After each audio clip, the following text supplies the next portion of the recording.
I've never been one to bare my soul like this.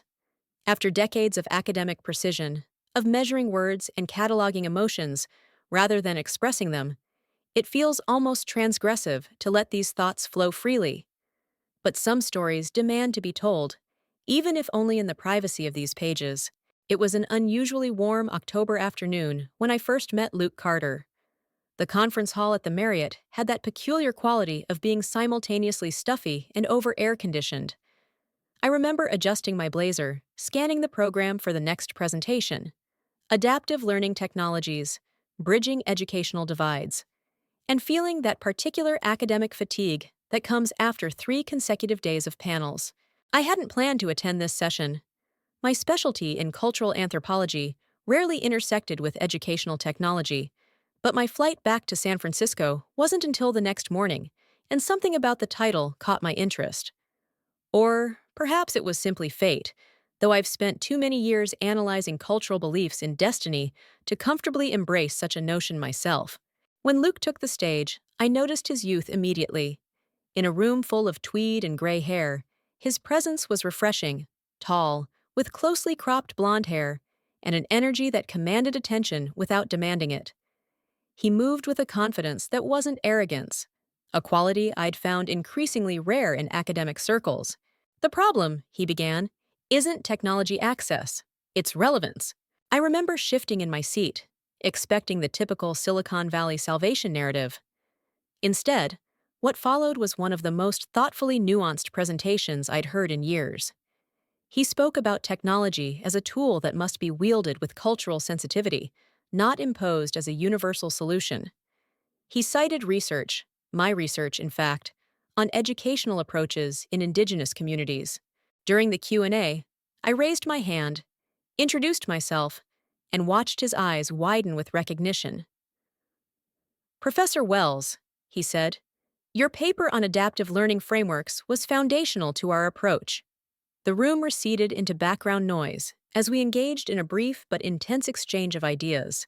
Afterward, we continued our conversation in the hotel lobby, which extended to the hotel bar, which somehow turned into dinner at a nearby Thai restaurant, which evolved into a 3-hour discussion ranging from educational anthropology to the ethics of technological intervention in developing regions. I kept waiting for the moment when the conversation would falter, when the 17-year age gap between us would become apparent in some reference or worldview. It never came. "Would you be interested in consulting on our project?" he asked as we walked back toward the hotel. "We're developing this platform for San Francisco schools initially, but with an eye toward adaptation for underserved communities." I gave him my card, not expecting anything to come of it. These conference connections often dissolve once we return to our respective worlds. But the next week, there was an email waiting for me, professional but with an undercurrent of personal interest that was hard to miss. And so it began. Weekly meetings at his office in Soma, surrounded by programmers half my age who treated my anthropological insights with unexpected reverence. Luke would sit across from me, those attentive blue eyes never leaving my face when I spoke, challenging my assertions not to prove me wrong, but to ensure the ideas were sound. It was the most intellectually stimulating collaboration I'd experienced since my postdoctoral work. 3 months into our professional relationship, Luke asked if I'd join him for dinner to discuss the project. I agreed, though I sensed we'd crossed some invisible line. The restaurant he chose was intimate, one of those hidden San Francisco gems in North Beach, with just 8 tables and no menu, where the chef decides your meal based on the day's market offerings. "I have a confession," he said as we waited for our entrees, swirling a glass of Barolo. "The educational technology wasn't the only reason I invited you to dinner that first night." I felt a flush rise to my cheeks, something I hadn't experienced in decades. "Oh, I've read everything you've published. Your work on cultural narratives and identity formation. It changed how I think about my own field. When I saw your name tag at the conference, I nearly tripped over myself figuring out how to meet you." I laughed, both flattered and skeptical. "Most people find my publications cure their insomnia. Not me," he said, leaning forward. "I find your mind." He paused, choosing his words with care. "Intoxicating." I remember looking down at my hands, noticing the fine lines that had developed over the years, suddenly acutely aware of my age. Luke, I'm 49. You're 32, he finished, and thoroughly capable of knowing my own mind. That night marked a shift. We continued our professional collaboration, but something had changed. Our discussions took on new dimensions, venturing beyond project parameters into personal philosophies, shared memories, quiet revelations. I found myself looking forward to our meetings with an anticipation that was both thrilling and terrifying. One evening, after a particularly productive session, everyone else had left his office, and we were alone, reviewing project metrics on his computer. I pointed to something on the screen, and his hand covered mine. Just for a moment, a fleeting contact that sent electricity through me. He didn't apologize or pull away awkwardly. He simply met my eyes with a question in his. I withdrew my hand, gathered my papers, and made a hasty excuse about a faculty meeting. For the next 3 days, I avoided his calls and emails, burying myself in the course preparation. I stood at my apartment windows, staring out at the bay, the fog rolling in beneath the Golden Gate, obscuring and revealing the landscape in turns, much like my own thoughts. What was I doing? Was this some midlife crisis? Some desperate grasp at fading youth? I'd been divorced for 5 years from a man who had gradually disappeared into his career, leaving me with a beautiful home and a profound loneliness. Richard had been my age, my equal in every socially acceptable way, and still, we had failed. What chance could there possibly be with someone 17 years my junior? On the fourth day, Luke appeared at my office door, holding 2 cups of coffee.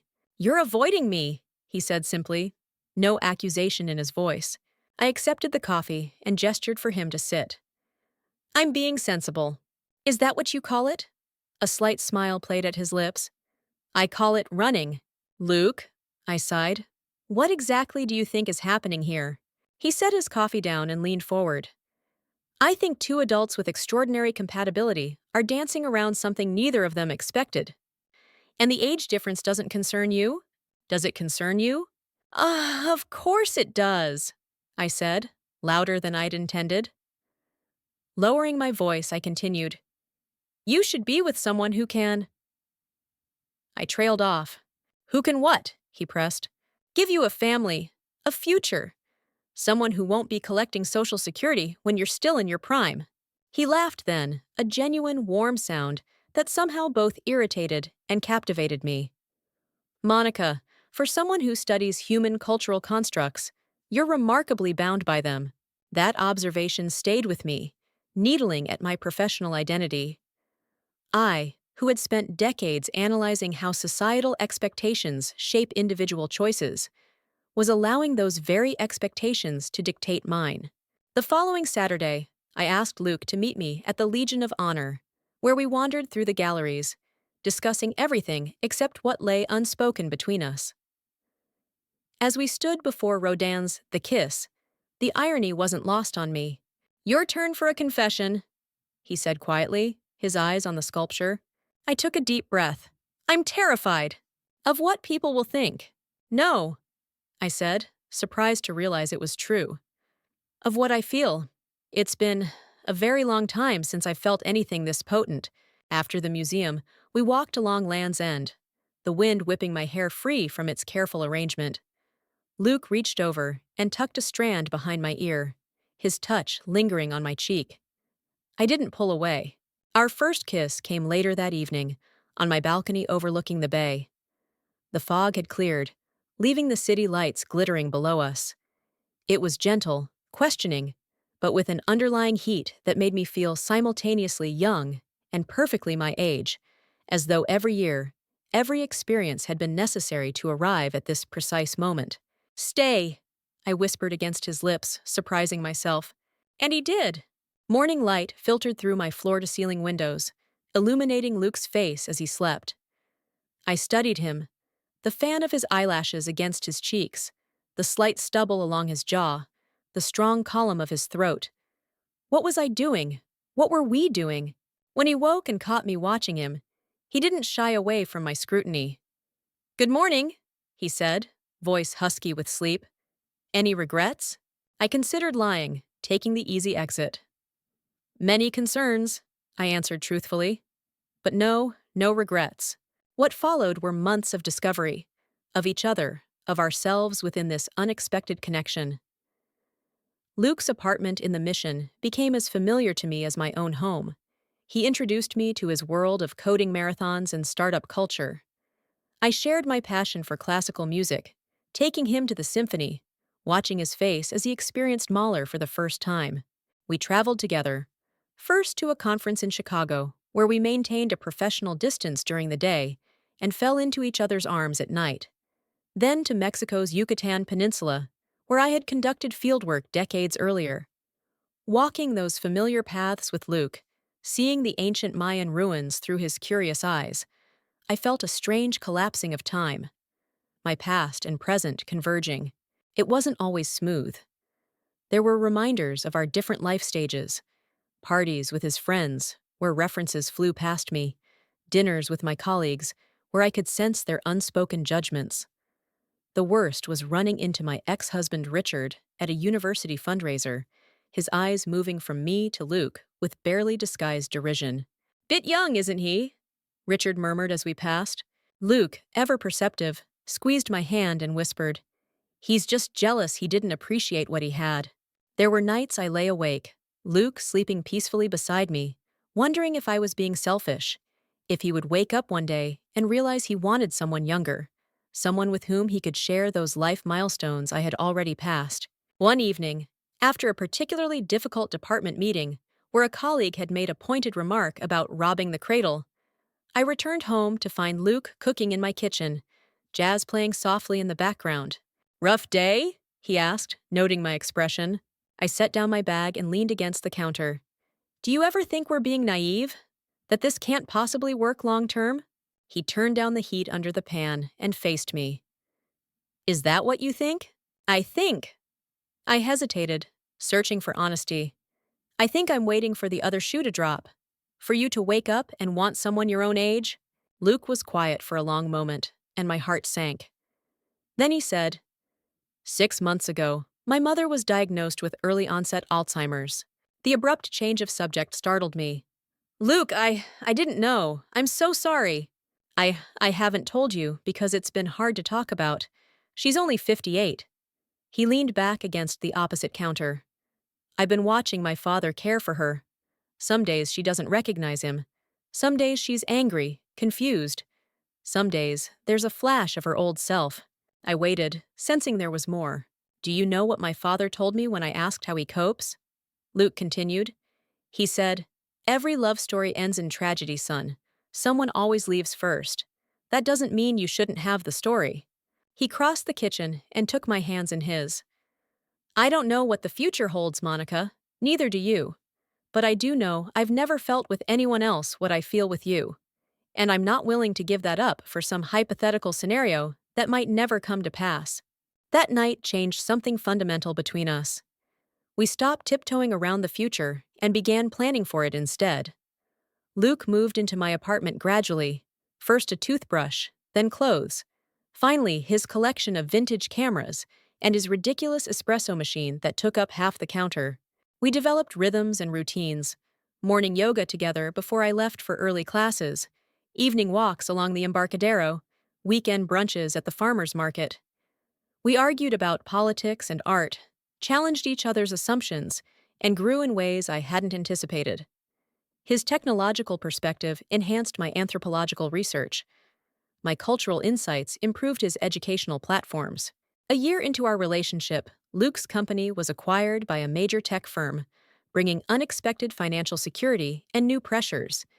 He was suddenly working 80-hour weeks, flying to Seattle and Austin for meetings. I found myself in the position my ex-husband had once occupied, watching a partner become consumed by professional success. The irony wasn't lost on me. I'd left Richard because I felt invisible in his ambition. Now I was the one waiting for Luke to come home, to be present. We began to argue, small tensions at first, then larger fractures. The specter of my failed marriage loomed large. One night, after he'd canceled our dinner plans for the third time that week, I confronted him. Is this what you want? To become so consumed by work that everything else falls away?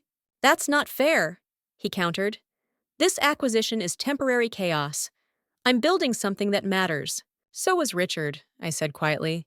Luke's expression shifted from frustration to hurt. Is that who you think I am? Who you think we are? I didn't answer, couldn't answer through the lump in my throat. He left that night, went back to his old apartment that he'd kept as an office space. For a week, we barely spoke. I threw myself into end-of-term grading, into finalizing a book manuscript due to my publisher.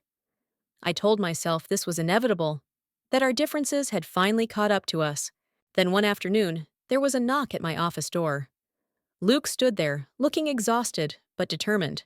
I requested a meeting with you, Professor Wells, he said formally, though a smile played at the corners of his mouth. To discuss work-life balance in the digital age. I couldn't help but smile back. Do you have an appointment? I thought we could discuss it over dinner. Perhaps for the next 50 years or so. My heart stuttered. Luke! I'm not Richard, he said, stepping into my office and closing the door. And you're not your father, who chose career over connection at every turn. We don't have to repeat those patterns. I stared at him, wondering how he had identified a fear I hadn't even articulated to myself. Oh, I renegotiated my contract, he continued. No more than 50 hours a week, no more than one business trip a month. He knelt beside my chair, taking my hands. I choose us, Monica. Every time, I choose us. In his other hand was a small box. This isn't because of the fight, he said quickly. I've had this for months, waiting for the right moment. But I realize there is no perfect moment, only the choice to create one. Inside was a ring. Not a traditional diamond, but an ancient Roman coin set in platinum, etched with the profile of Minerva, goddess of wisdom. I've spent my career studying how cultures create meaning, I said softly, touching the coin with trembling fingers. How we build stories that define us. And I've spent my career figuring out how technology can enhance human connection, not replace it, he replied. Marry me, Monica. Let's write our own story, without regard for anyone else's expectations of what it should look like. That was 3 years ago. We were married in a small ceremony at the Conservatory of Flowers in Golden Gate Park, surrounded by colleagues who had moved from skepticism to support, by Luke's friends who had become mine, by the family we had chosen. My sister brought her children, who adore their cool Uncle Luke, despite his tenuous blood connection. We still face challenges. His mother's condition has worsened, requiring more of our time and emotional energy. My arthritis sometimes makes me feel every one of my years. We still argue about whose turn it is to empty the dishwasher, about politics, about whether his latest technological solution actually addresses the human need it claims to serve. But each morning, I wake to find him looking at me with the same wonder as that first day. Each evening, we stand on our balcony, watching the fog embrace the city, and I feel a completeness I never expected to find. Certainly not at 49, and certainly not with a man 17 years my junior. I've spent my professional life studying how humans construct meaning through relationship, through connection. I've written papers and books on the cultural significance of love across societies. But it took Luke to show me that all my academic understanding was merely the map, not the territory. Tonight, as I write this, he's in the other room, on a video call with his development team. Soon he'll join me, and we'll continue this strange, wonderful journey that defies categorization or explanation. I don't know what challenges await us: aging, health concerns, professional setbacks. I only know that whatever comes, we'll face it together. Two people who found each other across divides of age and background and simply chose, to build something lasting. In all my years of studying human connection, that's the most profound truth I've discovered. Love isn't something that happens to you. It's something you choose, again and again, day after day. And I choose him. Every morning, every night, with every breath, I choose him still.